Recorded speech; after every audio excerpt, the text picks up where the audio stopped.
So in the matins today, 1960 Divine Office, we have a hymn, which is very interesting and worth talking about for a lot of reasons. This is on the feast of Saint Henry II, who was a Holy Roman Emperor.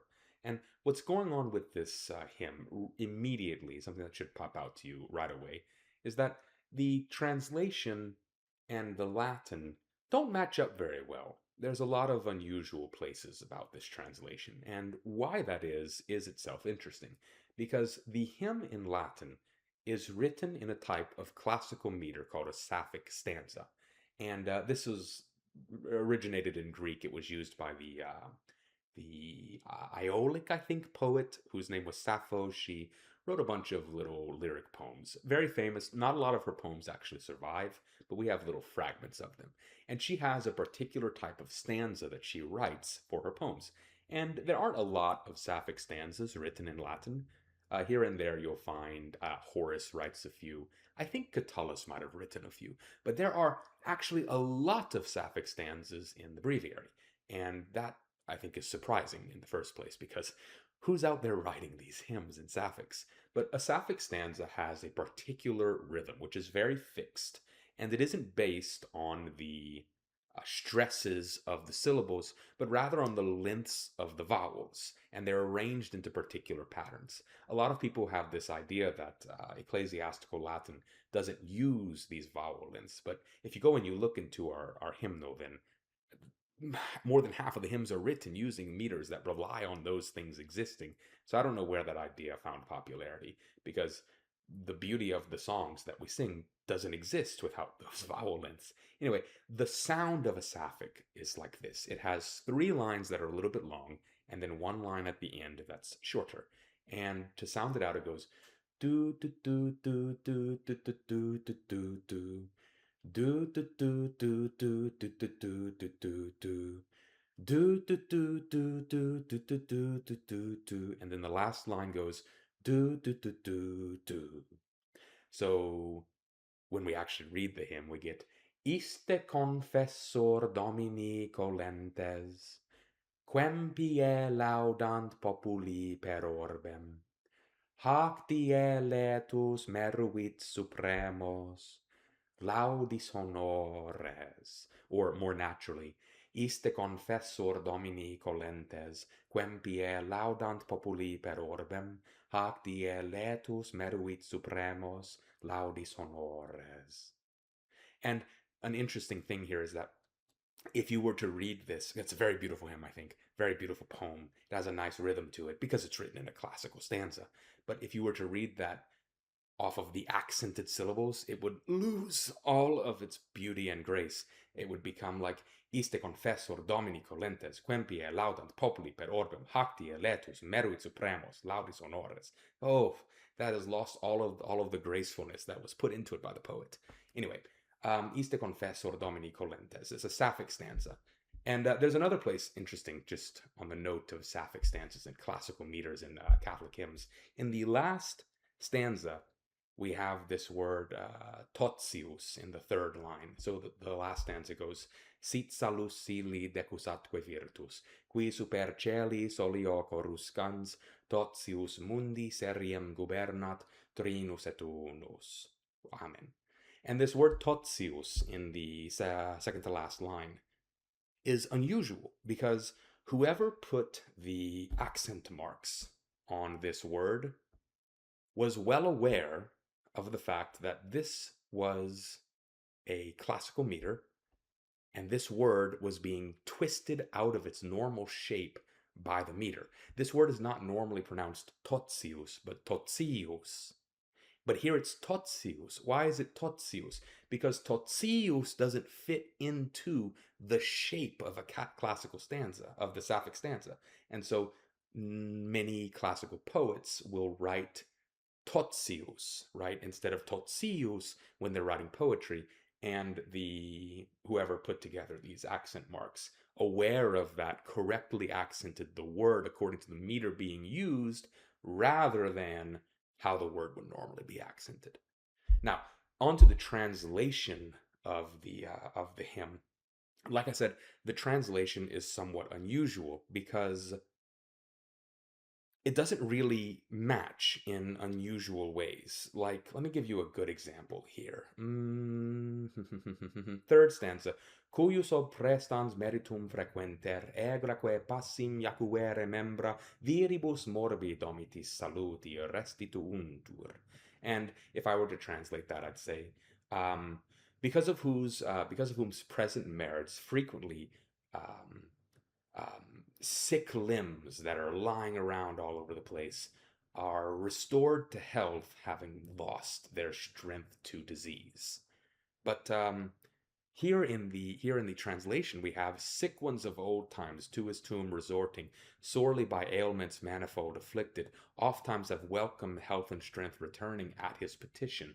And there's nowhere in the Latin is the idea of the petitions coming from this saint to restore people to health. Obviously, that is what's going on, but that's nowhere indicated in the Latin. There's no idea of sick people being there. It's sick limbs of the body. The There's no tomb in the Latin at all. A lot of words have just been inserted seemingly without meaning without sense or need into the English translation. So why has that happened? And I'll run through the whole Latin in a little bit and we'll translate it. And the reason that has happened is that although a Sapphic stanza is a Greek and Latin poetic form, there have been a few attempts in English to render it in English. Now, this is on some level an impossible task. You can't actually do the thing in English that they are doing in Latin because the Latin and Greek meter of a Sapphic stanza relies on the perception of long, literally long, lengthened out vowels and shortened vowels. But even though we do have longer and shorter vowel sounds in English, like the difference between the vowel in big versus bic, like the pin, or that's not a good example. A better example would be mm, cat and cad, or bid and bit.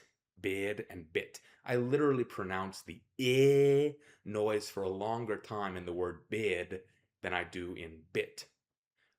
It's not I don't go to the auction and place a bid. I place a bid.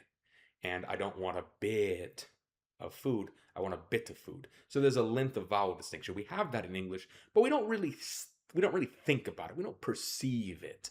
And so doing the Sapphic stanza thing in English is basically impossible because you can't get people to hear that distinction between long and short vowels. It's just not natural to English. However, many people have attempted to reproduce classical Sapphic stanzas in English by counting the syllables. So the Sapphic stanza is very sensitive to syllable count. Each syllable has to be a certain length, and there's a certain number of them arranged in a certain pattern. You can't get the pattern of long and shorts, but you can get the count right. So here we have an example of someone attempting to do that in English. And it runs like this. This the confessor of the Lord whose triumph, now with all the faithful celebrate with gladness. On this feast day year by year receiveth merited honors. And if I were to try to impose the pattern of pronunciation that the Latin is using onto that English, you'd see what they were attempting to do. If I went instead of iste confessor Domini colentes, this the confessor of the Lord whose triumph, now with all faithful celebrate with gladness. On this feast day, year by year receiveth merited honors. So we get this rhythm that the Latin has being transferable to the English. Now, if you actually pronounce it that way, I think it sounds ridiculous and bad. But if you were to sing it with whatever um, melody they're using for the hymn in Latin, it would sound fairly good in English. There aren't a lot of examples of this kind of poetry in English.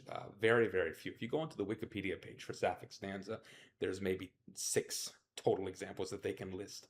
Grand total of 10 poems that anybody can think of in the whole corpus of English language. So what does the hymn mean exactly? If it doesn't exactly match up with the translation, Just go stanza by stanza and get it. Iste confessor Domini colentes, quempie laudant populi per orbem, hac die letus meruit supremos laudis honores. So, this confessor of the Lord, people who are cultivating him, who are worshiping him throughout the whole world. Not worshiping, that's not the right word, but there's a cult of this person, right? On this day, this confessor happily merited supreme honors of praise, right? So this is his feast day, right? This is the day he dies. So second stanza. Qui pius prudens humilis pudicus sobriam duxit sine labe vitam, donec manos animavit aure spiritus artus. So he who pious and prudent and humble and modest led a sober life without any falls until the spirit of the breath of the spirit brought life into his while the breath of the spirit brought life into his human members. And that's an interesting phrase there, that seventh and eighth line, donec humanos animavit aure spiritus artus, because it would be very easy to say, dum vivit, while he was alive, but no, while the spirit brings life into his human members. That's good poetry. That's a good poetic expansion, augmentation of how you would say it, and it's done to fit into this meter. It's fantastic. Cuius ob prestans meritum frequenter, egraque passim jacuere membra, viribus morbi domitis saluti restituuntur, which I already talked a little bit about, is because of whose present merit, frequently sick members, as in human body parts, which are lying around all over the place, are restored back to health after they've had their strength diminished by how you say, sickness. Right. Noster incilli chorus obsequentem concinit laudem celebresque palmas, ut pius eius precibus juvemur omniperevum. So our chorus for this reason, hint, wince in the translation. Concinit obsequentem laudem gives an obsequious praise, right? And celebres, kind of like famous palms, like what you would put onto a victor in a race. Yes, like you've run the race, and so you get your little palms of victory, right? Ut pius eius precibus juvemur omniperevum. Well, why do we do that? We do that in order that we can be helped by his pious prayers in every age. And the idea that we're helped by his pious prayers is completely not reflected in the translation, except in the previous stanza, which added that in. Because in the translation for that, we have, now in his merits we may have a portion, that in his merits we may have a portion now and forever. There's no idea of his merits in there. That's just his prayers. And of course the last one, sit salus illi decusatque virtus, qui super celi solio coruscans, totius mundi seriem gubernat, trinus et unus, amen. Right, so let there be to him who sits, who rises and reigneth over the throne of heaven, let there be to him health and honor and strength, because he who rules over the whole series of the world, like the movement of the world below the heavens, the three in one. And then we get our amen, and a fantastic hymn and a fantastic meter, a very beautiful poem, and a strange translation, but an explainably strange one. I know why they did that, and now you do as well.